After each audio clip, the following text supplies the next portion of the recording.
میری جانب سے کلے جیسے لگانا بابا، اور دو ہیں حسرت میری تم غور سے سن لو ان کو، ارے دو ہیں حسرت میری تم غور سے سن لو ان کو، میرے بھائی کو میری قبر پہ لانا بابا، یاد آئی نہ تمہیں فاطمہ زہرا بابا، اور سو رہے ہوں علی اصغر تو تمہیں میری قسم، میری جانب سے انہیں جھولا جھولانا بابا، اور میں تڑپتے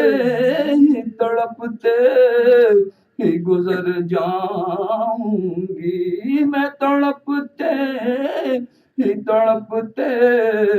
ہی گزر جاؤں گی، اب جو آنا تو میری قبر پہ آنا بابا، ارے روز محشر تمہیں سغرا علی اصغر کی قسم، روز محشر تمہیں سغرا علی اصغر کی قسم، کہنا بابا سے نہ جا فر کو بلانا بابا، کہنا بابا سے نہ جا پر کو بلانا بابا، یاد آئی نہ تمہیں فاطمہ زہرا بابا، یاد آئی نہ تمہیں فاطمہ زہرا بابا، اللہم صلی علی محمد وآلِ محمد۔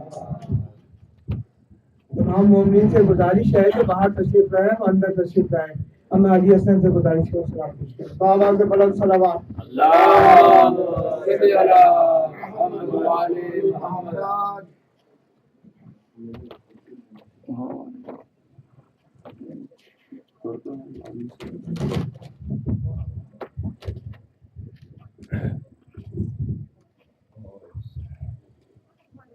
پوچھتا ہے کون حسین ہے؟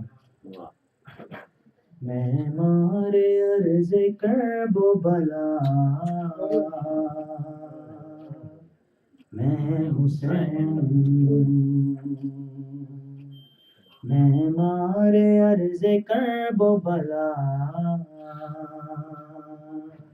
میں حسین نوکر بنی ہے جس کی قضا، میں حسین ہوں، میں حسین ہوں، میں مارے عرض کرب و بلا، میں حسین ہوں۔ اس پوری کائنات میں شبیر کے سوا گزرے بہت ولی و نبی آل مرتبہ، لیکن کوئی یہ کہہ نہ سکا میں حسین ہوں، میں حسین ہوں، میں مارے عرض کرب و بلا، میں حسین ہوں۔ راہب کے ساتھ بیٹے تو معمولی بات ہے، میرے تو اختیار میں کل کائنات ہے، جو چاہوں جس کو کر دوں عطا، میں حسین ہوں، آواز بلند صلوات۔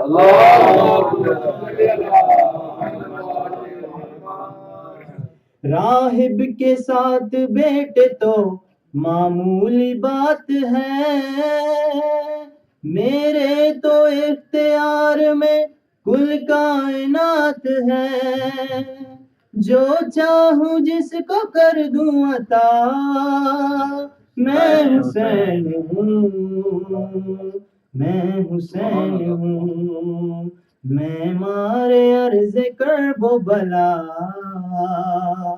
میں حسین ہوں۔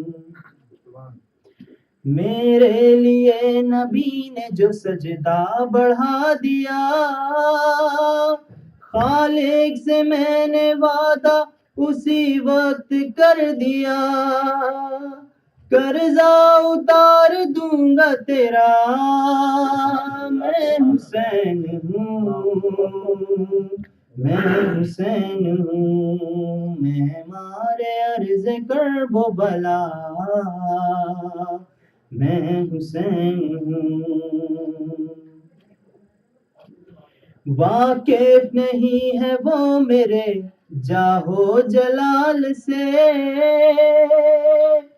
بیعت طلب ہے فاطمہ زہرا کے لال سے، شاید یزید بھول گیا میں حسین ہوں، میں حسین ہوں، میں مارے عرض کرب و بلا، میں حسین ہوں۔ دیدار کا تھا شوق جو خود کو گرا دیا، مولا نے ہاتھ تھام کے بچے سے یہ کہا، اٹھ جا حبیب اٹھ کے بتا، میں حسین ہوں، میں حسین ہوں، میں مارے عرض کرب و بلا، میں حسین ہوں۔ چمکے ہیں میرے نور سے ذرے زمین کے، تم کیا بتاؤ گے مجھے قانون دین کے، اسلام میرے گھر میں پلا، میں حسین ہوں، میں حسین ہوں، میں مارے عرض کرب و بلا، میں حسین ہوں۔ تم جانتے نہیں ہو ہم ابن بطول ہیں، یہ چاند تارے سب میرے قدموں کی دھول ہے، سورج ہے میرے گھر کا دیا، میں حسین ہوں، میں حسین ہوں، میں مارے عرض کرب و بلا، میں حسین ہوں۔ تو ماتمی ہے میرا مجھے بھی ہے یہ خبر، لیکن میرے عمل پہ تکلم عمل بھی کر، پھر بخش دوں گا تیری خطا، میں حسین ہوں، میں حسین ہوں، میں مارے عرض کرب و بلا، میں حسین ہوں۔ سبحان اللہ،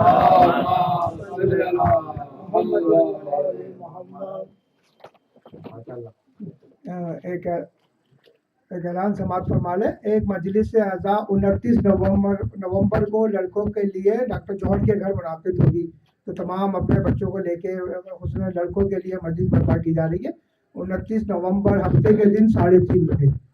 ادارہ جعفری ایسوسیشن کریکٹر احمد رضا صاحب کے بہت مشکور ہے کہ وہ آج تیسری مجلس سے خطاب فرما رہے ہیں، اور انشاءاللہ مزید آپ کے ان کی بصیرت افسوس تقاریر سے لطف اندوز ہوں گے۔ میں قبلہ سے گزارش کروں گا بآواز بلند صلوات۔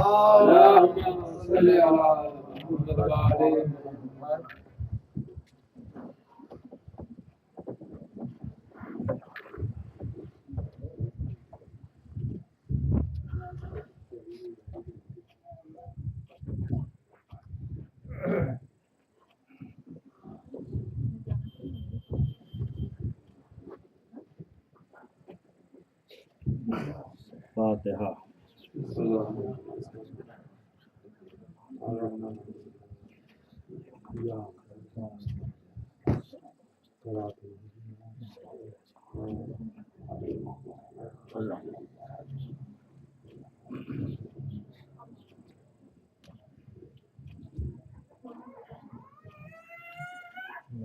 لا حول ولا قوة الا بالله العلي العظيم. حسبنا الله ونعم الوكيل ونعم المولى ونعم النصير. أعوذ بالله من الشيطان اللعين الرجيم. بسم الله الرحمن الرحيم. الحمد لله الذي هدانا لهذا وما كنا لنهتدي لولا أن هدانا الله.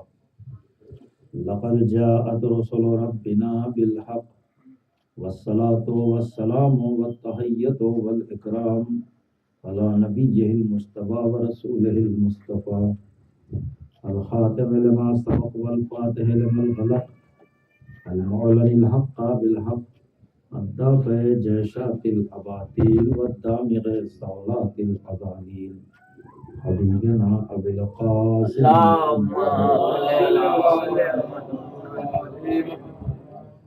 وعلى إطرته الطاهرة وذريته النجباء السعداء الذين أذهب الله عنهم الرجس وطهرهم تطهيرا.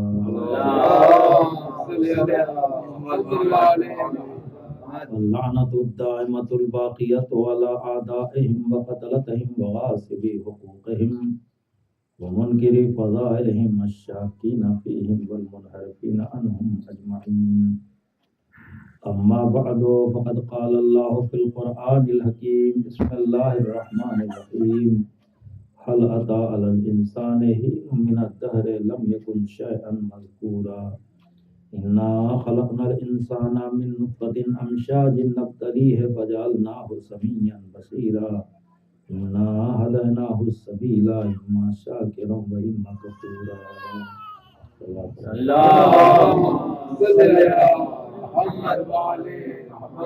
خزان گرامی قدر، عیسیٰ کریمہ کے ذیل میں اپنے معروضات مسلسل گزشتہ 2 مجلسوں میں پیش کرتا رہا، جس میں ارشاد جناب ہدیت ہے کہ کیا انسان کا ایسا وقت نہیں آیا کہ وہ ذکر کے لائق بھی نہیں تھا. ظاہر جو چیز ہوتی ہے اس کا تذکرہ کیا جاتا ہے، جو نہ ہو اس کا کیا ذکر ہے. قابل تذکرہ بھی نہیں تھا اور ہم نے اسے قابل تذکرہ بنایا. انا خلقنا الانسان من نطفۃ امشاج، تو ہم نے اس انسان کو ملے جلے پانی سے خلق کیا. نبتلی، آزمائش میں رکھا. وجعلناہ سمیعا بصیرا، تو ہم نے اسے قوت سماعت بھی عطا کیا اور قوت بصارت بھی عطا کیا. انا ہدیناہ السبیل، ہم نے اس کے لیے ہدایت کے راستے کھول دیے ہیں. اگر اس راستے پر چلے گا تو شکر گزار کہلائے گا، اور اس سے انحراف کرے گا تو کافر کہلائے گا. عیسیٰ کریمہ کے ذیل میں جو گزارشات میں نے آپ کی خدمت میں پیش کیے تھے، اس کا خلاصہ یہ ہے کہ پروردگار عالم نے انسان کو بہترین مخلوق بنا کر اس دنیا میں بھیجا ہے. کائنات کی ہر چیز کو اس نے پیدا کیا تو کہا کہ میں اس کا خالق ہوں، مگر جب انسان کو پیدا کیا تو کہا میں بہترین خالق ہوں. تو ظاہر ہے کہ جس کو پیدا کر کے پروردگار یہ کہے کہ میں بہترین خالق ہوں، یقیناً وہ بہترین مخلوق ہے. لہذا پروردگار عالم نے جو سامان ہدایت فراہم کیا ہے، یہ زمین کے لیے نہیں ہے، آسمان کے لیے نہیں ہے، درختوں کے لیے نہیں ہے، تمام چیزوں کے لیے نہیں ہے، بلکہ وہ تو یہ کہتا ہے کہ کائنات کی ہر چیز، اے انسان، کائنات کی ہر چیز کو میں نے تیرے لیے پیدا کیا ہے. وَخَلَقْتُكَ لِنَفْسِي، اور تجھے میں نے اپنے لیے پیدا کیا. کیا ناز ہے قدرت کو بندوں پر اپنے. اور عزیزو، یہ بندگی کوئی معمولی شے نہیں ہے. بندگی اور عبدیت، اس سے بلند کوئی عہدہ نہیں ہے. اس سے بلند کوئی عہدہ نہیں ہے کہ آپ ملاحظہ یہ فرمائیں کہ ہمارے پاس جو عہدے، بڑے بڑے عہدے ہیں، نبوت، اس سے بلند کوئی عہدہ نہیں ہے. یہ بندے نہیں نبی چنتے ہیں، بلکہ خدا بنا کے بھیجتا ہے. رسول یہ کوئی معمولی عہدہ نہیں ہے، بندے نہیں بناتے ہیں، رسول بنا کر پروردگار بنا کر بھیجتا ہے. امام پروردگار بنا کر بھیجتا ہے. اور یہ درست بھی ہے، اس لیے درست ہے کہ اگر دین اللہ کا ہے تو دین کے جو رہبر ہوں گے وہ بھی اللہ ہی کی طرف سے ہوں گے. کہیں ایسا ہوا ہے کہ فیکٹری آپ کی ہو ملازم میں رکھوں؟ کہیں ایسا ہوا ہے کہ آفس آپ کا ہو اور اپائنٹمنٹ میں کروں؟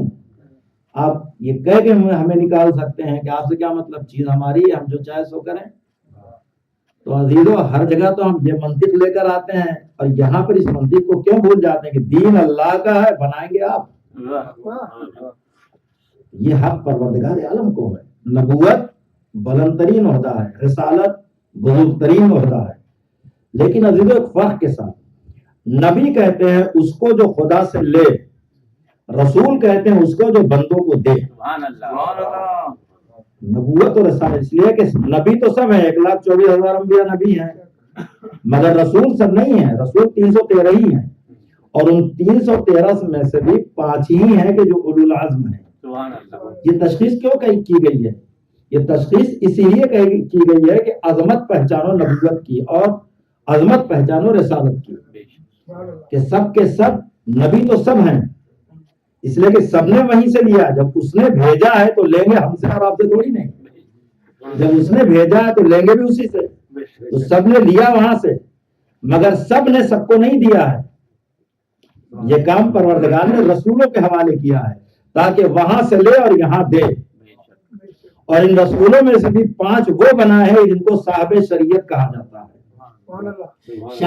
صاحب شریعت اسی لیے کہا جاتا ہے، صاحب شریعت اسی لیے کہا جاتا ہے کہ ان لوگوں نے پروردگار سے لیا ہے اور بندوں کو دیا ہے. سبحان اللہ. اس لیے ان کو صاحب شریعت کہا جاتا ہے. یہ سب کے سب اپنی شریعت لے کر آئے تھے، لیکن ایک فرق کے ساتھ کہ سارے نبیوں کی شریعت ایک محدود عرصے کے لیے تھی.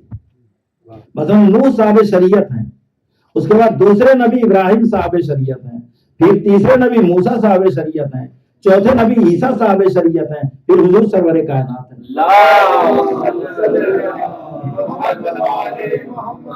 جناب نوح کو صاحب شریعت بنایا گیا، مگر ان کی شریعت تب تک تھی جب تک ابراہیم نہیں آئے.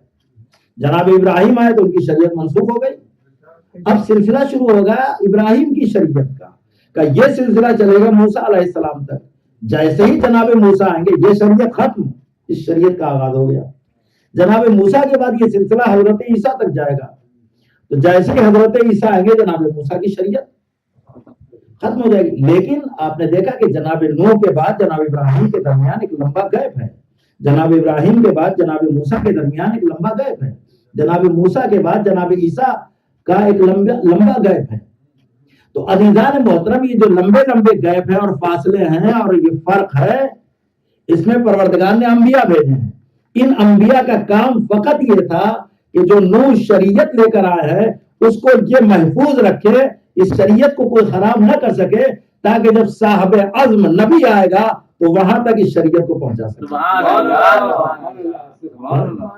اگر جناب ابراہیم آئیں گے تو جناب ابراہیم اور موسیٰ کے درمیان جو انبیاء ہیں ان کا کام یہ ہے کہ اس شریعت کو محفوظ رکھے تاکہ کوئی خرد برد نہ کر سکے، تبدیلی نہ کر سکے، ادھر کا حکم ادھر نہ کر سکے، اور اس کو جناب ابراہیم تک پہنچائے. جناب ابراہیم کے بعد جناب موسیٰ تک کے درمیان میں انبیاء کا فقط کام یہ تھا کہ ان کی شریعت کو وہاں تک پہنچائے. ابراہیم آئے تو نوح کی شریعت ختم ہو گئی، موسیٰ آئے تو ابراہیم کی شریعت ختم ہو گئی. اور جناب موسیٰ سے جناب عیسیٰ علیہ السلام تک کا کام یہ تھا کہ اس کے درمیان جو انبیاء تھے اس شریعت کی حفاظت کریں، اس کے علاوہ انبیاء کا کوئی کام نہیں تھا.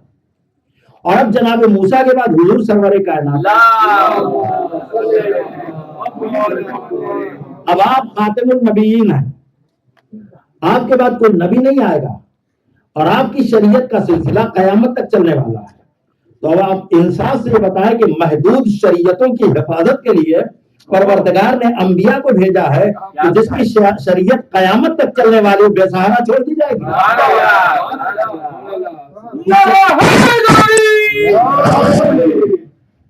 اس شریعت کو بے آسرا چھوڑ دیا جائے گا.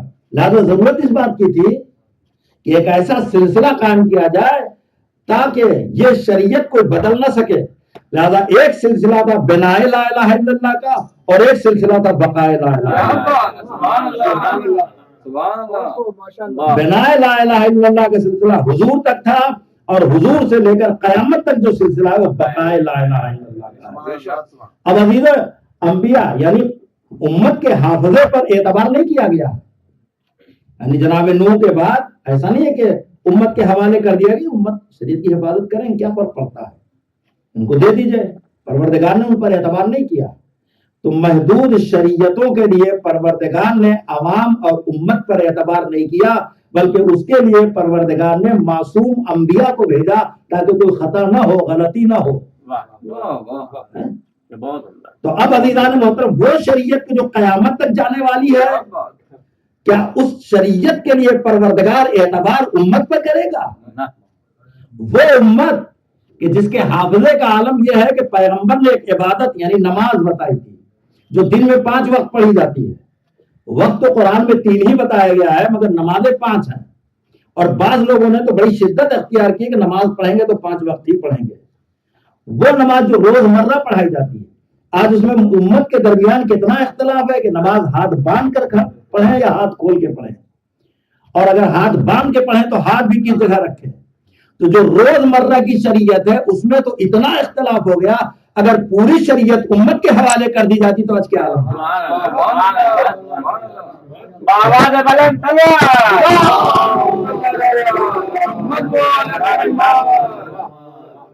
لہذا پروردگار عالم نے انبیاء بھیجے، مرسلین بھیجے۔ نبی ایک بڑا عہدہ ہے،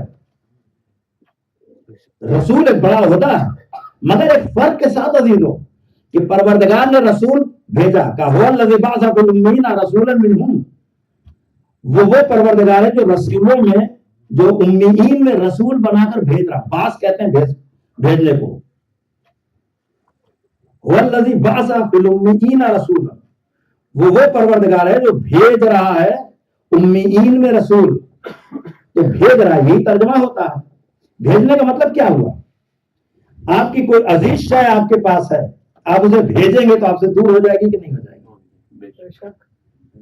دور ہو جائے گی۔ آپ کے پاس کوئی سامان ہے، بڑا قیمتی سامان ہے، آپ نے کہا کہ یہ ہم پاکستان بھیج دیں، تو وہ قیمتی شے جو آپ کے پاس تھی آپ نے بھیج دیا، آپ سے دور ہوئی کہ نہیں؟ باوجود ہے کہ بے حد عزیز ہے آپ کے لیے، باوجود ہے کہ بہت پسندیدہ ہے آپ کے لیے، باوجود ہے کہ بہت اچھی شے ہے آپ کے لیے، مگر آپ نے بھیجا تو آپ سے دور ہوئی کہ نہیں ہوئی؟ تو رسالت نام ہے کیا؟ وہ رسول کے جو ابھی وہ نور مخلوق الہی کے جو ابھی اس ماحول میں تھا کہ جو نورانی ماحول تھا، اس ماحول میں تھا، اس کو رسول بنا کر بھیجا، تو اس نور حقیقی سے نور مخلوق کا فاصلہ ہوا کہ نہیں ہوا؟ توجہ کریں گے، نور حقیقی سے نور مخلوق کا، یعنی ابھی تک جو اس ماحول میں رہتا تھا جس کو ملکوتی ماحول کہتے ہیں، وہاں سے اس نے بھیجا، اس دنیا میں بھیجا، فاصلہ ہوا کہ نہیں ہوا؟ تو رسول کہتے ہیں کہ جو وہاں سے یہاں بھیجا جائے۔ اب پروردگار عالم ایک جگہ ارشاد فرماتا، سبحان الذی اسری بعبدہ لیلا من المسجد الحرام الی المسجد الاقصی الذی بارکنا حولہ لنریہ من آیاتنا۔ بابرکت ہے وہ پروردگار جو اپنے بندے کو لے گیا، اپنے عبد کو لے گیا، کہاں لے گیا یہ بھی پتا ہے، تاکہ وہ اپنے نشانیوں کو دکھائے، لے گیا تاکہ اپنی نشانیوں کو دکھائے۔ تو اب عبد کا مفہوم پہچانے اور رسالت کا مفہوم پہچانے۔ رسالت کہتے ہیں آنے کو اور عبدیت کہتے ہیں اللہ کے جوار تک پہنچنے کو۔ تو یہ اسے بندگی، اسے عبدیت کہتے ہیں، اسے عبدیت کہتے ہیں۔ تو اب عزیزان محترم، پروردگار بہترین مخلوق اس نے پیدا کیا جسے عبد کہتے ہیں، بہترین مخلوق پیدا کیا ہے جسے عبد کہتے ہیں، اور اللہ نے ان بندوں کے لیے انتظام ہدایت کیا رکھا، ان کی ہدایت کے لیے انبیاء بھیجے، ایسے بھیجے کہ جو خود کبھی غلطی نہ کرے تاکہ وہ ہمیں بتا سکے کہ تم بھی غلطی نہ کرو، ورنہ ہم پلٹ کے کہہ دیں گے آپ تو خود ہی کل تک پیا کرتے تھے مثلا، آج ہمیں کیا روک رہے ہیں؟ یہ سب تو ہوا ہے نا، سب تاریخی لطیفے ہیں، تو آپ کے سب پیش نظر آپ جانتے ہیں، شاید مجھ سے بہتر جانتے ہیں، تو کیسے کوئی کہہ سکتا ہے؟ فرض کر لے 50 غلطیاں کمیاں ہمارے اندر ہے. اور میں آپ سے کہوں کہ بھائی آپ ایسا نہ کریں تو آپ کہیں گے کل تک تو آپ خود ہی ماشاءاللہ. اس لیے پروردگار نے معصوم بنا کر بھیجا تاکہ کوئی خطا نہ ہو, کوئی غلطی نہ ہو. اور یہ اتنا سنگین مرحلہ تھا میرے عزیزو, اور یہ اتنا اہم مسئلہ تھا, اور اتنا کریم ہے ہمارا پروردگار کہ جب بھیجا تو اس کیفیت میں بھیجا کہ ہم تمہیں بھیج تو رہے ہیں دنیا میں, بہترین مخلوق بنا کر بھیج رہے ہیں, لیکن تمہاری ساری ضرورتوں کو تم سے پہلے بھیج رہے ہیں تاکہ تم یہاں آ کے ہوا نہ تلاش کرو, غذا نہ تلاش کرو, پانی نہ تلاش کرو. یہ سب چیزیں پہلے سے موجود ہیں تمہارے لیے. کتنا کریم ہے وہ پروردگار. اگر یہ سب چیزیں نہ ہوتی اور ہم آ جاتے تو زندہ رہ سکتے تھے. یہ تو ظاہری باتیں ہیں نا, یہ جسم کی ضرورتیں ہیں نا, یہ ساری ضرورتیں جسم کی ہیں. تو عزیزان محترم, اگر جسم کی ضرورتوں کا انتظام انسان کے وجود سے پہلے پروردگار عالم نے کیا ہے تو انسان کی سب سے اہم ضرورت کا نام روح ہے. تو کیا اس کا کوئی انتظام نہیں ہوگا؟ وہ ایسے چھوڑ دی جائے گی؟ اس کا کوئی انتظام نہیں ہوگا. اس لیے عزیزو, پروردگار نے جیسے جسم کی ضرورتوں کو انسان کے وجود سے پہلے خلق کیا ہے, ویسے انسان کی روح کی ضرورتوں کو اس کے وجود سے پہلے خلق کیا. اب دیکھیں دنیا کا دستور ہے, آپ نے مجلس کا اعلان کیا, مجلس کا اعلان ہو گیا, مجمع آ گیا, چلے صاحب مجلس شروع ہو گئی, پڑھ دیجیے آپ مجلس. تو ہمارا تو دستور یہی ہے نا کہ مجمع آ جائے تو ذاکر کو بلاتے ہیں. کوئی ہم سیاسی جلسہ کرتے ہیں, مجمع آ جاتا ہے, گیدرنگ ہو جاتی تو ہم لیڈر کو بلاتے ہیں, چلیے آپ اسپیچ دیجیے. اللہ نے یہ کون سا انتظام پیدا کیا ہے کہ ابھی کائنات میں کچھ بھی نہیں, ایک سناٹا سا ہے, آدم کو پہلے بھیج دیا. کیا ضرورت ہے آدم کو بھیجنے کی؟ معبود لوگ آ جاتے, ایک آبادی ہو جاتی, لوگ ضرورت محسوس کرتے تبلیغ کی, پھر اس کے بعد آدم کو بھیجتا. مگر آپ سنت الہی کو پہچانیں کہ پروردگار وہ ہے کہ جو آواز دے رہا ہے.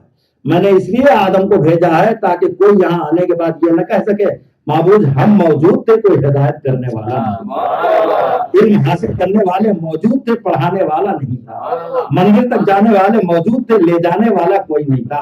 ہم نے عدم کے سناٹے کو راہنما سے توڑا ہے, راہ پیما سے نہیں. کائنات کا وجود اول راہبر کو بنایا ہے, راہبر کو نہیں.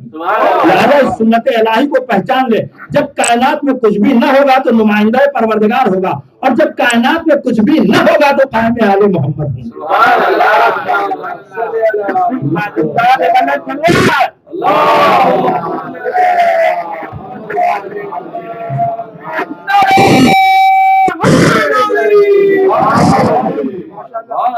بہترین مخلوق بنا, اس لیے انسان کو بہترین مخلوق کہ انسان میں صلاحیت اللہ نے دی ہے کہ وہ اچھائیوں کو حاصل کرے.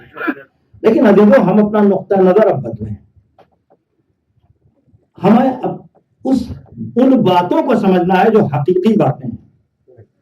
یاد رکھیں, ہم بہترین کپڑا پہن لیتے ہیں, ہم بہترین غذا کھا لیتے ہیں, ہم بہترین آسائشوں میں رہتے ہیں, یہ کوئی کمال نہیں ہے.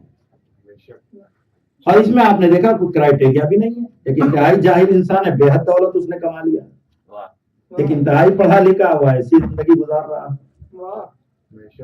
کمال کیا ہے؟ جو مسلسل میں آپ کے سامنے گزارشات کر رہا ہوں وہ یہی ہے کہ انسان کے اندر جتنے بھی کمالات پائے جاتے ہیں, توجہ کریں گے عزیزوں, میں سمجھتا ہوں کہ یہ بات ذرا سا دقیق ہے اور فلسفیانہ ہے, لیکن میں جانتا ہوں کہ آپ سب ماشاءاللہ پڑھے لکھے ہیں, صاحبان علم ہیں, اپنے اپنے فن کے منتہی ہے, اس لیے آپ ان باتوں کو سمجھ سکیں گے کہ انسان کے اندر جتنی بھی اچھائیاں پائی جاتی ہیں, ان سب کا تعلق انسان کے جسم سے نہیں ہے, انسان کی روح سے. اور انسان کے اندر جتنی برائیاں پائی جاتی ہیں اس کا بھی تعلق جسم سے نہیں, روح سے. اس کا بھی تعلق روح سے. سارے فضائل ان کا بھی تعلق انسان کی روح سے ہے, اور سارے رذائل ان کا بھی تعلق انسان کی روح سے. سارے کمالات ان کا بھی تعلق انسان کی روح سے, سارے نقائص ان کا بھی تعلق انسان کی روح سے. جسم سے کچھ نہیں. جسم کا کام جانتے ہیں کیا ہے؟ جسم کا کام صرف اور صرف اتنا ہے کہ کمالات ہوں یا نقائص ہوں, فضائل ہوں یا رذائل ہوں, ان کا اظہار کرے. اور کوئی تعلق نہیں ہے جسم کا. روح کے کمالات کا اظہار یہ جسم کا کام ہے. ماشاءاللہ ماشاءاللہ بہت اچھا. روح کے رضائل کا اظہار یہ جسم کا کام ہے, باقی کوئی جسم کا کام نہیں ہے. آپ ملاحظہ کریں, یہ روح جو انسان کے اندر پائی جاتی ہے, اس کو نہ جانے ہم نے کیسے کیسے سمجھا. لیکن آپ سنیں, میں گزارش کرنا چاہتا ہوں, اور یہی میرا موضوع ہے. جو حضرات تھے وہ تو اس گفتگو سے کنٹینیو ہو جائیں گے, جو نہیں تھے ان کے لیے معذرت ہے, مگر جہاں سے بھی میں بیان کر رہا ہوں انشاءاللہ پورا مضمون ہوگا, آپ اسے سماعت کر سکیں گے کہ آپ اس کو اس عنوان سے ملاحظہ کریں کہ روح جو ہے, یہ بات تو آسانی سے آپ سمجھ جائیں گے, روح نہ مرد ہے نہ عورت ہے. ایسا نہیں کہ عورت کے اندر جو روح ہے اسے کہیں گے عورت کی روح, اور مرد کے اندر جو ہے وہ کہیں گے مرد کا روح. روح ہے. تو یہ جو عورت اور مرد کہا جاتا ہے یہ باعتبار جسم ہے, باعتبار روح نہیں ہے.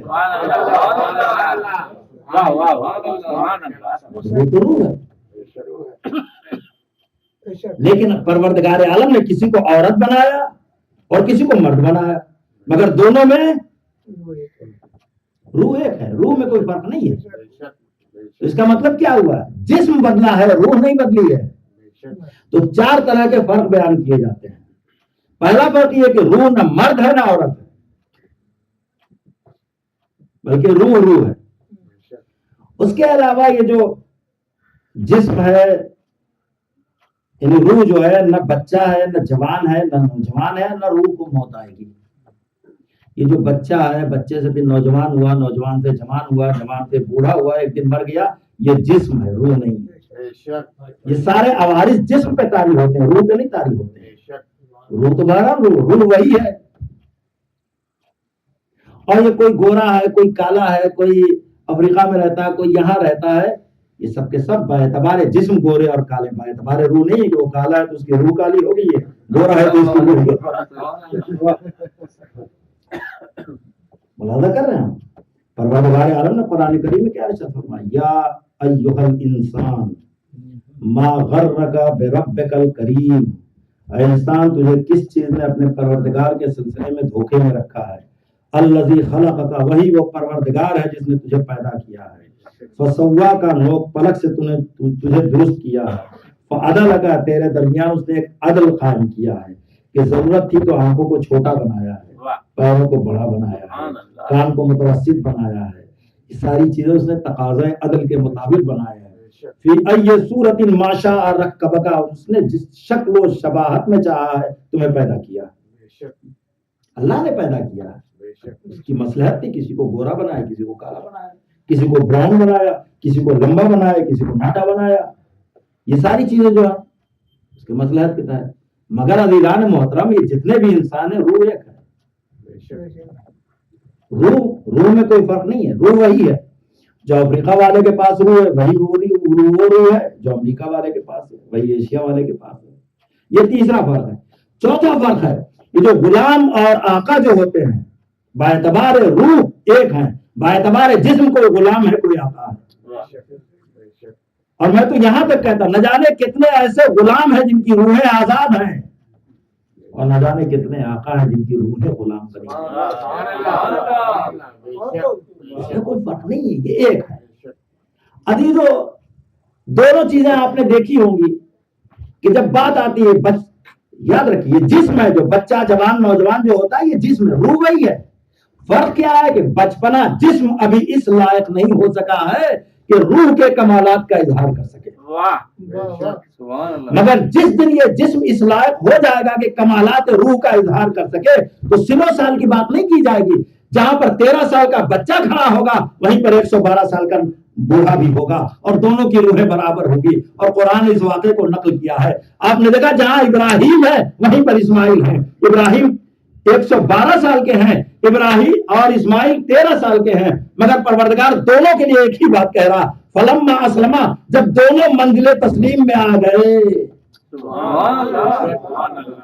کوئی نہیں کہتا کہ یہ بوڑھے ہیں تو ان کی روح بھی اچھی ہوگی, یہ بچے ان کی روح بھی چھوٹی ہوگی, ایسی کوئی بات نہیں کہی جا رہی ہے. فلما اسلما, پروردگار کہہ رہا ہے جب دونوں منزل تسلیم میں آ گئے, یعنی منزل فضیلت میں جہاں پر باپ کھڑا ہوا ہے وہیں پر بیٹا بھی کھڑا ہے. اور اسی لیے آپ نے دیکھا کہ جب جناب ابراہیم نے خواب دیکھا تو ابراہیم کا خواب حکم ہوتا ہے.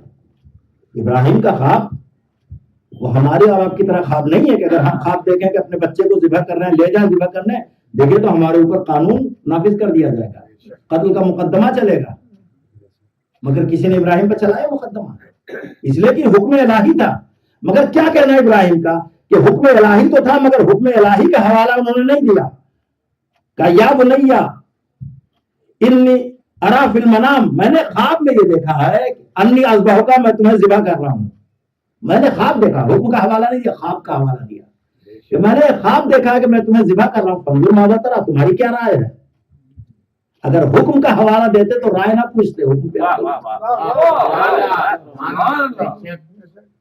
جو کریں پھر تو یہ محل ہی نہیں رہ جاتا کہ رائے پوچھی جائے, حکم کی رائے پوچھی جاتی ہے. اس لیے انہوں نے کہا کہ تمہاری کیا رائے ہے, حکم نہیں کہا, خواب کہا.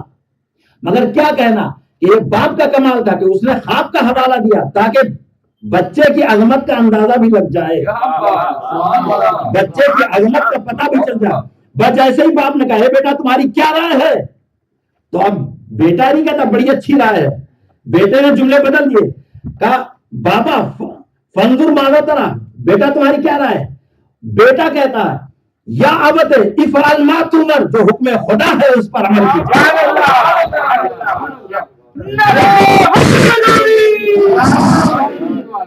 جو حکم خدا ہے اس پر عمل کیجیے. تو اس کا مطلب ہے کہ بیٹا بھی اسی مرحلے پر ہے جس مرحلے کمال پر باپ ہے. اس لیے کہ وہ کہہ رہا ہے بابا جو حکم ہے اس پر عمل کیجیے. تو آپ نے دیکھا جب دونوں گئے فلما اسلما, دونوں منزل تسلیم ہے, یعنی باپ قتل کرنے کے لیے تیار ہے, بیٹا قتل ہونے کے لیے تیار ہے. فلما اسلما, دونوں نے سر تسلیم خم کر دیا حکم خدا کے سامنے. پتہ ہے کہ وہ واقعہ ہے, آپ جانتے ہیں کہ وہاں پہ شیطان پہنچا ورگلانے کے لیے. کبھی باپ کے پاس گیا کہ یہ خواب کی بنیاد پہ بیٹے کو ذبح کر رہا ہے, یہ تو اچھی بات نہیں, کہا بھاگ جا تو شیطان ہے. تو ایک بار بیٹے کے پاس گیا اور کہنے لگا کہ تم اپنے باپ کو منع کرو اس لیے کہ وہ زیادہ سن رسیدہ ہو گئے ہیں, اس لیے ان کی سمجھ میں بات نہیں آتی. کہا بھاگ جا, تو نبوت کے حافظے پر شبہ کر رہا ہے, نبوت کے حافظے پر شک کر رہا ہے, بھاگ جا یہاں سے. تو سوچنے لگا کہ وہ نبی ہیں, یہ نبی زادے ہیں, ان کو تو میں گمراہ نہیں کر سکتا, مگر ایک ایکسپیرینس بڑا ہمارا اچھا ہے, وہاں چلیں. کیا بات ہے, زوجہ نبی کے پاس, جناب حوا کے پاس آئے, جناب حاجرہ کے پاس, اور کہنے لگا بیوی منتوں اور مرادوں کا اور بڑھاپے کی اولاد ہے, وہ رسی اور چاقو لے کر گئے ہیں اپنے بیٹے کو ذبح کرنے, بھاگیے دوڑیے گھر سے باہر نکلیے اور جا کے روکیے ورنہ تو بچہ گیا. شیطان ہے, جناب حاضران کا بھاگ جا تو شیطان ہے. تو اس نے پلٹ کے ایک سوال کیا, اے بی بی اسماعیل نے تو مجھے پہچان لیا, نبی زادے ہیں. ابراہیم تو پہچانتے ہی تھے اس لیے کہ وہ نبی ہیں, آپ نے کیسے پہچانا؟ تو کہا کہ جو نبی کی بیوی کو گھر سے باہر نکالنے کی تشویق دے وہ سوائے شیطان.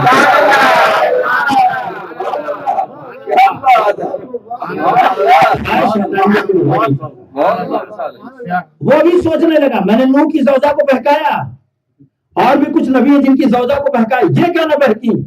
وہ یہ بھول گیا تھا باقی صرف زوجہ تھی نبی کی, یہ نبی کی زوجہ بھی تھی اور نبی کی ماں بھی تھی,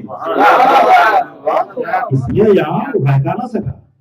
تو میں یہ گزارش کر رہا تھا کہ آپ نے دیکھا کہ جہاں پر 13 سال کا بچہ ہے وہیں پر 112 سال کا باپ ہے, دونوں اسی کمال پر ہیں. تو یہ جسم کا کمال نہیں ہے, کمال روح.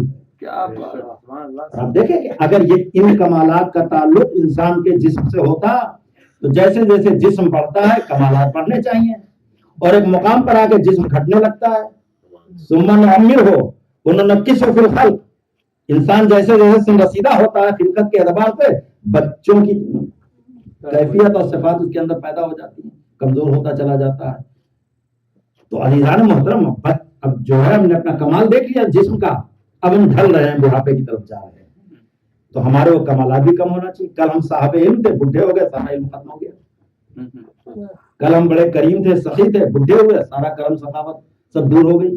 ہم نے تو یہ دیکھا عزیزو جوانی میں تو کبھی کسی کو خیال نہیں آئے گا کسی کی مدد کرے، مگر جیسے ہی ایک دو جھٹکے لگے اور پتا چلا کہ بڑھاپے کی دہلیز پر ہم نے قدم رکھا تو اب لوگوں کو کرم کا خیال آنے لگا، اب لوگوں کو ایک دوسرے کی مدد کا خیال آنے لگا۔ حالانکہ ایسا کچھ نہیں ہوا تھا، ہونا تو یہی چاہیے تھا کہ اگر جسم کے اعتبار سے سارے کمالات ہیں تو جیسے ہی ہم بوڑھے ہوئے ہمارے سارے کمالات گھٹ جانا چاہیے تھے، مگر جیسے ہی بوڑھے ہوئے خیال آیا کہ بھائی یہ بیماری لگ گئی ہے تو کچھ صدقہ دو، کچھ خیرات دو، کچھ یہ کرو کچھ وہ کرو تاکہ بیماریاں دور ہو جائیں۔ تو جب ہم پر مصیبت پڑتی ہے تب ہم بیماریوں کو دور کرنے کے لیے خیرات و زکات دیتے ہیں۔ کاش کہ ہم اسی وقت خیال کر لیتے کہ یہ سب دیتے رہتے تو بیماریاں کیوں آتی؟ بیماریاں دفع کرنا چاہیے، رفع نہیں کرنا چاہیے۔ رفع اور دفع کا فرق آپ پہچانے؟ رفع کہتے ہیں کہ جب بیماری آ جائے تو اس کو دور کیا جائے، اور دفع کہتے ہیں کہ بیماری آ نہیں نہ پائے۔ آپ نے دیکھا جب صفات پروردگار آپ پڑھتے تو رافع البلا پروردگار کو نہیں کہا جاتا، دافع البلا کہا جاتا ہے۔ بیماریاں آنے سے پہلے ہی وہ دفع کر دیتا ہے۔ لیکن آپ اس کی راہ میں چلیں تو صدقات و خیرات تو آپ دیں، جو آپ سے کہا جاتا وہ تو کریں۔ عزیزان محترم، یہ سارے کمالات روح کے، ہم نے تو نہ جانے کتنے ایسے اچھے جسم والے دیکھے جو میدان سے بھاگ گئے، اور کیسے کمزور جسم والے دیکھے ہیں جو میدان میں ڈٹے رہے ہیں۔ اس لیے کہ جسم کا کمال نہیں، روح کا کمال ہے۔ اگر روح میں شجاعت ہے تو جسم کمزور بھی رہے گا تو انسان مرنے کے لیے تیار ہے، اور اگر روح میں کمال نہیں ہے تو جسم چاہے جتنا مضبوط ہو، ہم پیر کا کمال تو دکھا سکتے ہیں، ہاتھ کا کمال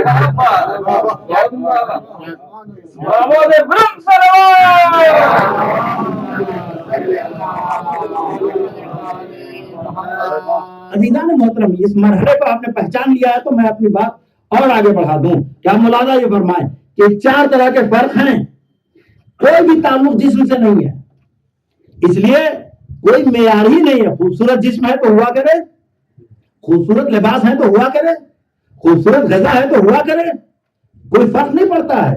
اگر ہمارا جسم اور ہماری شکل و شباہت اچھی نہیں ہے تو کوئی فرق نہیں ہے، مگر کمال روح ہمارے اندر پایا جاتا ہے تو مدینے میں چاہے جتنے بھی خوبصورت پیغمبر یہی کہیں گے، اے بلال تم گلدستہ دام پہ جا کے، کسی اور سے پیغمبر یہ بات نہیں کہیں گے، بلال سے کہیں گے، اس لیے کہ روح خوبصورت ہے۔ چاہے جتنے رشتے ناطے پیغمبر سے جوڑے جائیں، لیکن اگر کمال روح نہیں ہے تو قرآن کہے گا تبت یدا ابی لہب وتب، اور اگر کمال روح پایا جائے گا تو پیغمبر کو کہنا پڑے گا سلمان منی اہل البیت، سلمان اہل بیت رسالت میں سے، یہ کمال روح ہے، کمال جسم نہیں ہے۔ بس عزیزان محترم، آپ نے پہچان لی سارے کمالات کا تعلق انسان کی روح سے ہے، سارے رذائل اور نقائص کا تعلق انسان کی روح سے۔ اگر برائیاں ہیں تو جسم کی برائیاں نہیں، روح کی برائیاں ہیں۔ روح کو بالیدہ اور صاحب ایمان کریے تاکہ اپنے اندر کمالات پیدا کریے۔ یہ روح کی برائیاں ہیں، یہ جسم کی نہیں ہے، اور اگر اچھائیاں ہیں تو یہ روح کی اچھائیاں، جسم کی نہیں ہے۔ اور جب اس بات کو آپ نے سمجھ لیا تو میں آپ کے سامنے جملہ کہنا چاہتا ہوں کہ انسان کے سارے کمالات اور انسان کے سارے فضائل کو جمع کر لیں تو اس میں عظیم الشان جو فضائل کہا گیا ہے، جو فضیلت کہی گئی ہے، اس کا نام یقین ہے۔ اس کو یقین کہتے ہیں، اس کو یقین کہتے ہیں۔ یقین کی کیا تعریف ہے؟ یقین کی تعریف کیا ہے؟ دیکھیں 4 طرح کی فکر ہے۔ ہمارے ذہن میں جو خیال آتا ہے، ہمارے ذہن میں جو خیال آتا ہے، یہ جو خیالات ہیں ان کے 2 رخ ہیں، ایک مثبت ہے اور ایک منفی۔ توجہ کریں گے، آپ میری طرف متوجہ رہیں گے۔ ہمارے ذہن میں جو خیالات آتے ہیں، یہ خیالات 2 طرح کے ہوتے ہیں، مثبت خیال اور منفی خیال۔ اگر دونوں پہلو برابر ہیں تو اس کو شک کہتے ہیں۔ توجہ کریں، دونوں پہلو اگر برابر ہیں تو اس کو شک کہتے ہیں۔ شکیات نماز کے مسائل تو جانتے ہو کہ شاید ہم نے پڑھا، شاید نہیں پڑھا ہے نا، یہ ہے نا، دونوں طرف برابر ہو، اس طرف بھی دائیں طرف جو جھکا ہے وہ بھی اتنا ہی ہو جتنا بائیں طرف ہے، اس کو کہتے ہیں شک۔ لیکن اگر دائیں طرف ہمارا جھکاؤ زیادہ ہو جائے 60%، 70%، 80%، تو اس کو کہتے ہیں گمان۔ فارسی میں گمان کہتے ہیں، عربی میں اس کو ظن کہتے ہیں۔ اور منفی طرف ہمارے خیالات 20%، 10%, 5% اگر ہیں تو اس کو کہتے ہیں وہم. 3 شکلیں ہو گئی. برابر ہے دونوں طرف خیالات کو اسے شک کہتے ہیں. مثبت جانب خیالات زیادہ ہو تو اس کو گمان کہتے ہیں, اور منفی طرف خیالات اگر کم جائے تو اس کو وہم کہتے ہیں. اور چوتھی کیفیت یہ ہے کہ مثبت طرف ہمارے خیالات اتنے زیادہ ہوں کہ منفی طرف کو خیال جائے ہی نہیں, اسے یقین کہتے ہیں. اس کو یقین کہتے ہیں. مولانا نے فرمایا اب یہ یقین فرض کر لیں کہ یقین جو ہے یہ کیسے پیدا ہوتا ہے, یقین کی کیفیتیں کیا ہیں. یقین ایک تو یہ ہے کہ ہم آنکھ سے دیکھ لیں, دوسرا یہ ہے کہ ہم ہماری نظروں کے سامنے ہو, تیسرا یہ ہے کہ ہم محسوس کریں. پہلے یہ ہے کہ ہم علم کے ذریعے سے حقائق کو معلوم کریں, دوسرے یہ کہ نظروں کے سامنے ہو, تیسرے یہ کہ ہم محسوس کریں, تو جا کے یقین پیدا ہوتا ہے. فرض کر لیں کہ آپ ہمارے سامنے ہیں, ہمیں یقین تھا کہ آج مجلس ہوگی, یہ علم ہے. پھر جب میں مجلس پڑھنے آپ میرے سامنے ہیں اور میں آپ کے سامنے ہوں, یہ مشاہدہ ہے. اب اس کے بعد مجلس ہوتی ہے, اس میں جب مصیبت بیان کی جاتی ہے آپ گریہ کرتے ہیں, یہ محسوسات ہیں, مجلس کے محسوسات ہیں. اس کا اور زیادہ واضح مثال وہی ہو کہ جو فلاسفہ دیتے ہیں وہ یہ ہے کہ علم یہ کہتا ہے کہ آگ جلاتی ہے, علم یہ کہتا ہے کہ آگ جلاتی ہے. اب ہم دیکھنا چاہتے ہیں کہ آگ کیسے جلاتی ہے, ہم نے کاغذ اٹھایا آگ میں ڈال دیا, ہمارے سامنے آگ نے کاغذ کو, یہ مشاہدہ ہے. ہم یہ جاننا چاہتے ہیں کہ جب آگ جلاتی ہے تو محسوسات کیا ہوتے ہیں, لذت سوزش کیا ہوتی ہے. لہذا ہم نے اپنی ایک انگلی آگ کے اندر ڈال دیا. اب جب ہماری انگلی جلی تو ہمیں یہ محسوس ہوا کہ جب کوئی چیز جلتی ہے تو کتنی تکلیف ہوتی ہے. یہ 3 چیزیں ہیں. انہی تینوں چیزوں کو قرآن نے الگ الگ بیان کیا. جو علم کے ذریعے سے یقین حاصل ہوتا ہے اس کو علم الیقین کہتے ہیں, جو مشاہدے کے ذریعے سے ہوتا ہے اس کو عین الیقین کہتے ہیں, جو محسوسات کے ذریعے سے ہوتا ہے اس کو حق الیقین کہتے ہیں. یقین کتنی ہے. اب میں آپ سے یہ عرض کرنا چاہتا ہوں کہ اگر واقعی ہمیں یقین ہے, ہمیں اللہ پر یقین ہے, اہل بیت پر یقین ہے, پیغمبر پر یقین ہے, قرآن پر یقین ہے, دین کے مقدسات پر یقین ہے, یہ سارے یقین ہمارے جو ہیں کس مرحلے میں ہیں؟ یہ سارے یقین ہمارے کس مرحلے میں؟ ظاہر ہے کہ سب علم کے مرحلے میں ہے. نہ مشاہدہ ہم نے کیا ہے اور نہ محسوس ہم نے کیا ہے. توجہ کریں گے, نہ ہم نے مشاہدہ کیا نہ محسوس کیا. تو عزیزہ جب ہم علم کے مرحلے میں ہیں کہ علم نے یہ بتایا کہ خدا ایک ہے, علم نے بتایا کہ پہلا نور پیغمبر کا ہے, علم نے بتایا کہ اسی نور سے 14 نور بنے ہیں, علم نے ہمیں یہ بتایا کہ قرآن اللہ کی کتاب ہے. نہ مشاہدہ ہے نہ محسوس ہے, ہمارے سامنے اللہ کا جلوہ ہو نہیں سکتا ہے. توجہ کریں گے. تو ہمارا سارا علم, ہمارا سارا یقین علم کے مرحلے تک ہے. اب اگر کوئی کہنے والا یہ کہ معبود سارے حجابات ہٹا دیے جائے پھر بھی ہمارے یقین میں کوئی اضافہ نہ ہوگا, وہ کس مرحلے میں ہے؟ وہ کس مرحلے میں ہے؟ عزیزان محترم, ایک جملے کی کیفیت ہم محسوس کریں. آپ سنتے رہتے ہیں دعائے کمائل کا جملہ. عزیزوں یہ بات ضائع نہ ہو تو ایک بہت بڑا مسئلہ ہے.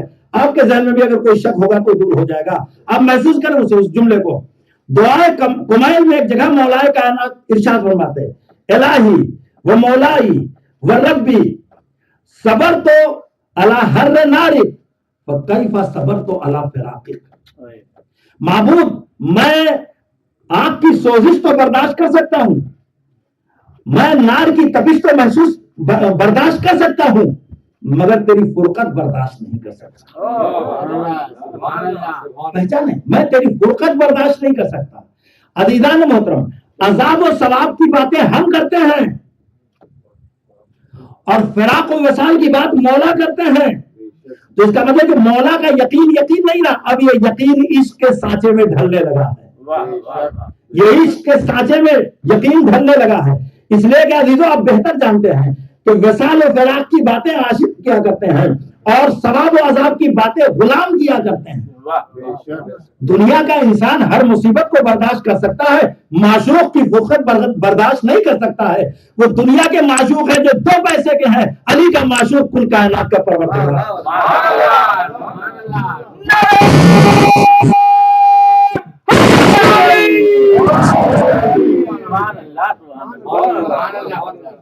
مولانا جنمی کا اس مرحلہ فکر کو آپ پہچانیں کیا میرا مولا کہہ رہا ہے. اسی لیے آپ نے دیکھا سب ہم تو معمولی سی شے ہیں, ہمارا اور آپ کا کیا ہے شمار ہے.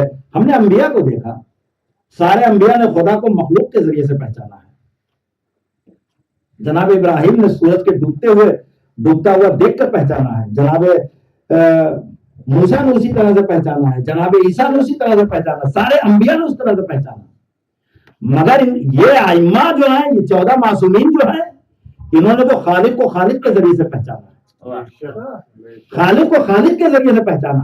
انہوں نے جیسے پہچانا یہ ان کی ضرورت تھی, انہوں نے جیسے پہچانا وہ ان کا طریقہ کار تھا.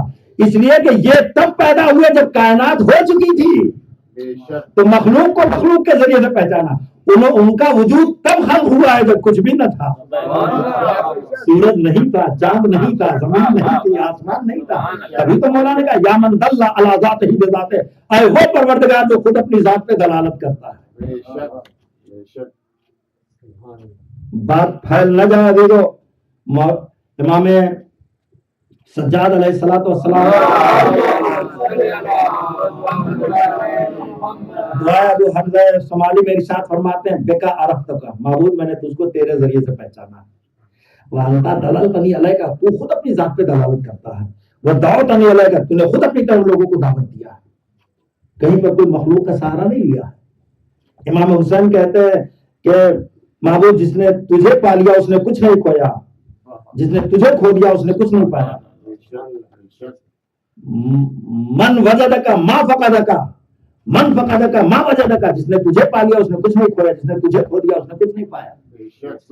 اب دیکھیں کہیں پر کوئی مخلوق کا سہارا لیا گیا, اس لیے کہ یہ تو پیدا ہی تب کیے گئے تھے جب کائنات میں کچھ بھی نہ تھا. ایک نور خالق تھا, ایک نور مخلوق تھا. نور خالق نے چاہا کہ میں پہچانا جاؤں تو آواز دی فخلقتک یا محمد, تو اے میرے پیغمبر میں نے آپ کو پیدا کیا ہے. تو عزیزان محترم, اس نور خالق نے نور مخلوق کو پیدا کیا. اب لوگ پوچھتے ہیں کہ نور مخلوق کب خلق کیا گیا ہے, پھر وہی بات کب کی آ جاتی ہے. عزیزو, یہ زمان اور مکان تو تب بنا ہے جب سورج کو خلق کیا گیا. ابھی تو فرما رہے تھے, ڈاکٹر صاحب کہہ رہے تھے جب سورج بنا, تو جب سورج بنا ہے تو اب دن اور رات کو اللہ نے خلق کیا ہے. جب دن اور رات کو خلق کیا ہے تو اب یہ ہوا کہ یہ دن آیا, یہ رات آئی, یہ منٹ جو ہے سیکنڈ جو ہے منٹ میں بنا, منٹ گھنٹے کا بنا, گھنٹہ دن کا بنا, ایک پورا دن گزر گیا, دن مہینوں میں بدلا, مہینہ سالوں میں بدلا. یہ سب کب ہوا؟ جب مخلوقات خلق ہوئی. جب اللہ نے مخلوقات کو پیدا کیا تو یہ کب اور کہاں کی بات ہوئی؟ آج بچہ پیدا ہوتا ہے تو فوراً فون کیا جاتا, اس کا نام رکھنا ہے. میں نے کہا کب پیدا ہوا؟ کہ اتنے بجے پیدا ہوا. کہاں پیدا ہوا؟ ہاسپٹل میں پیدا ہوا. اس کا مطلب ہے کہ ٹائم بھی موجود ہے, جگہ بھی موجود ہے. نور محمد کے بارے میں ہم کیا کہیں, تب تو ٹائم بھی نہیں تھا, جگہ بھی نہیں تھی. اب عزیزان محترم, یہ سوال ہی نہیں کب پیدا ہوا, کہاں پیدا ہوا. میں صرف ایک بات آپ سے کہنا چاہتا ہوں کہ سورج کو سورج اس لیے کہتے ہیں کہ اس کے اندر سے ضیاء نکلتی ہے, اس کے اندر سے شعاع نکلتی ہے. آپ مجھے پہلے بتا دیجئے کہ سورج پہلے نکلتا ہے یا ضیاء پہلے نکلتی ہے. یہ تو کوئی بتا ہی نہیں سکتا, اس لیے کہ دونوں ساتھ ساتھ ہیں, دونوں ساتھ ساتھ ہیں. تو اب یہ سوال ہی نہیں کیا جا سکتا کہ نور خالق کب ہے, نور مخلوق کب ہے. بہتری سی بات ہے, اگر تھوڑا سا اور سمجھ سکتے ہیں تو سمجھ لیجئے. ہم نے تالا کھولا, چابی ہم نے اس کے اندر ڈالی اور تالا کھولا ہم نے. اب ہمیں بتا دیں کہ پہلے چابی ہم نے گھمائی ہے, پہلے ہاتھ گھمایا ہے. بتا دیجیے, کوئی بتا سکے تو بتا دیں. بھائی جب ہاتھ گھما ہے تو چابی گھومی ہے, تو یہاں تو یہ بتا ہی نہیں جا سکتا کہ پہلے چابی گھومی ہے یا پہلے ہاتھ گھوما ہے. تو عزیزو, جب یہ مسائل ہم اس طرح سے حل کرتے ہیں تو وہاں ہم کیسے بتائیں کہ نور خالق کب ہے اور نور مخلوق کب ہے. بھائی سمجھ لیں کہ جب نور جب سے نور خالق ہے تب سے نور مخلوق ہے. اب آپ سوچیں کہ جو اتنی نورانی مخلوق ہو اس کو یزید جیسا نجس اور ناپاک قتل کر دے. افسوس کا مرحلہ یہ ہے, رونے کا مقام یہ ہے. یہی امام علی مقام نے کہا جب فرید کے دربار میں سوال بیعت کیا گیا ہے تو امام نے جملہ ارشاد فرمایا, یزید کون ہے اسے پہچانو. یزید الفاسق الفاجر شارب الخمر قاتل نفس محترمہ, فاسق ہے, فاجر ہے, شراب خور ہے, نفس محترمہ کا قاتل ہے. نحن اہل بیت النبوہ و معدن الرسالہ. وہ محبت الوحی والتنزیل، میں رسالت کا خزانہ ہوں، میں نبوت کا معدن ہوں، میرے گھر میں فرشتگان الہی آتے جاتے رہتے ہیں، میرے گھر میں انبیاء کا نزول اجلال ہوتا رہتا ہے، مثل لا یبایا مثل، میرا جیسا انسان یہود جیسے فاسق و فاجر کی بیعت نہیں کر سکتا ہے، لہذا آپ نے بیعت کو ٹھوکر مار دی۔ ابن عباس نے کہا وہاں تو سب قتل کر دیے جائیں گے، آپ کیوں جا رہے ہیں؟ کہ انما خرجت لطلب الاصلاح فی امت جدی، اپنے نانا رسول اللہ کی امت کی اصلاح کے لیے میں جا رہا ہوں۔ یعنی اصلاح امت حسین کی نظر میں اتنا اہم ہے، اتنا اہم مرحلہ ہے کہ اس کے لیے کربلا کے میدان میں گئے۔ عزیزو یہ سوچ لینا اور یہ کہہ دینا کہ بڑی قربانی دی ہے، اس سے اتنا احساس آپ کو نہیں ہوگا۔ آپ خود سوچیں، اہل دل ہیں، صحابہ نے اولاد ہیں، آپ سوچیں کیا کوئی اپنے نوجوان فرزند کو اس طرح سے بھیج سکتا ہے جیسے حسین نے بھیجا؟ کیا اپنے 6 ماہ کے بچے کو اس طرح سے کوئی لے کر جا سکتا ہے جیسے حسین لے کر گئے؟ عزیزو یہ وہ تکلیف ہے جس کو آپ تو محسوس کرتے ہی ہیں، میرا صابر امام اس نے بھی اس کیفیت کو محسوس کیا ہے کہ جب علی اصغر سے سوال آپ کر رہا تھا، پانی مانگ رہا تھا، تو وہاں پر اس نے آپ کو یاد کیا، شیعتی مائن شریف تم ماں ازبن قرونی، شیعو جب ٹھنڈا پانی پینا تو میری پیاس گیا، اور سمے تم بے غریبین اور شہیدین فندبونی، اور عالم مسافرت میں جب کسی کی شہادت کی خبر سننا تو مجھ پر ندبہ کرنا، مجھ پر رجوع کرنا، مجھ پر رونا۔ لیتکم فی یوم عاشورا جمیعا تنظرونی، اے کاش کہ تم کربلا میں ہوتے اور مجھے دیکھتے، کیفا استسقی لطفلی فابوا یرحمونی، کہ میں ایک 6 ماہ کے بچے کے لیے کیسے پانی مانگ رہا تھا۔ اور بھائی رضا، یہ امام علی مقام نے آپ کو یاد کیا ہے، اور صرف امام ہی نے یاد نہیں کیا ہے، شہزادی زینب نے بھی آپ کو یاد کیا ہے، امام سجاد نے بھی آپ کو یاد کیا ہے۔ کتنے خوش قسمت ہیں آپ کہ معصومین نے آپ کو یاد کیا ہے، اور خدا کی قسم یہ آپ کی والہانہ محبت ہے امام علی مقام سے کہ 14 صدیاں گزر جانے کے باوجود بھی واقع کربلا کی آپ میں کوئی کمی واقع نہیں ہوئی ہے۔ 1400 سال کے بعد بھی آج فرش عزا بچھی ہے تو چاہنے والوں نے اسی طرح سے ماتم کیا، ہماری ماؤں بہنوں اور بیٹیوں نے اسی طرح سے گریہ کیا، ہمارے جوانوں نوجوانوں بزرگوں نے اسی طرح سے آنسو بہایا، جیسے لگتا ہے کہ یہ واقعہ ابھی ابھی کا ہے۔ ارباب اعضاء، امام علی مقام جب رخصت آخر کے لیے جانے لگے ہیں تو کہتے ہیں گھوڑے کے سموں سے سکینہ لپٹ گئی تھی اور کہنے لگی ہے میرے نانا کے رہوار، مجھے یتیم نہ کرنا۔ امام نے بچی کو سینے سے لگایا اور کہا جاؤ، تمہاری ماں تمہارا انتظار کر رہی ہیں۔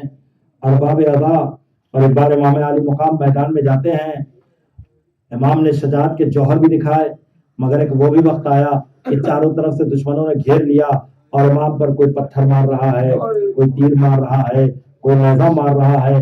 اب جب امام گھوڑے سے زمین پر آئے ہیں تو تاریخ بتاتی ہے زمین پر نہیں آ سکے، یعنی ہمارا آخری امام جو پردہ غیب میں ہے وہ اسی جملے کو تو یاد کر کے روتا ہے، اے میرے جلوے مظلوم، آپ کا جنازہ نہ زین پر تھا نہ زمین پر تھا۔